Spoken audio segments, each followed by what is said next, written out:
le dernier, donc c'est vraiment de l'entraînement.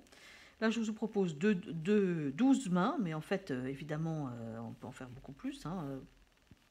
C'est une mécanique. Ce qui est important, c'est de comprendre un peu le rôle du pouce par rapport aux autres doigts. Alors là, c'est des doigts croisés, c'est beaucoup plus complexe. Donc on va attraper un doigt qui est devant, c'est-à-dire on va attraper... Alors ce qui est important, c'est de montrer la pente aussi.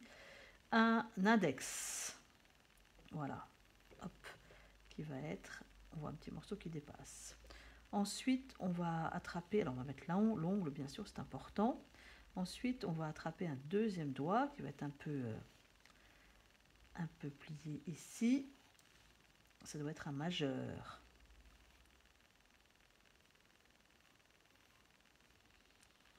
D'abord mettre les doigts qui sont devant en gardant un écartement. Ensuite, on va mettre un annulaire qui se plie légèrement.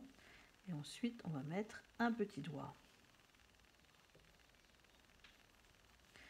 Avec les ongles. Voilà, le pouce. Alors un peu comme le crayon, le pouce aussi est devant. On va mettre un pouce en raccourci. Donc l'ongle va être un peu en retrait. Parce qu'ici, on voit le gras du pouce, un peu. Voilà. Alors, ensuite, ce qui va être intéressant, c'est qu'on va regarder ce qui se passe entre chaque doigt. Ici, on a un doigt qui est emprisonné entre les deux. Ensuite, un autre doigt emprisonné entre les deux.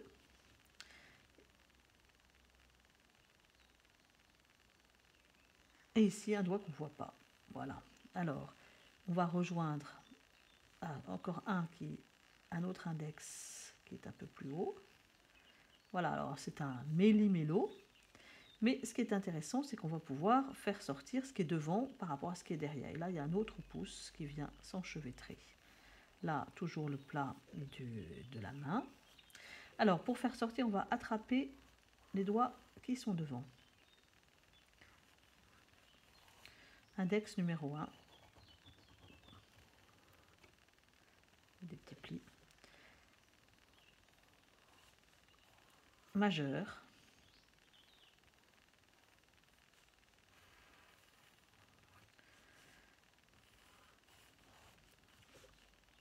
Annulaire. Et les doigts qui sont entre sont relativement foncés avec leurs petits plis.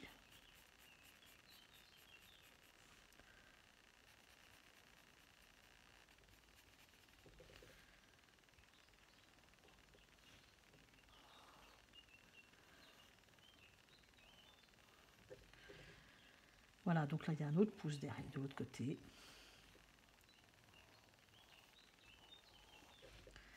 Et voilà, donc ne pas tout faire à la fois, faire les doigts d'abord qu'on voit devant.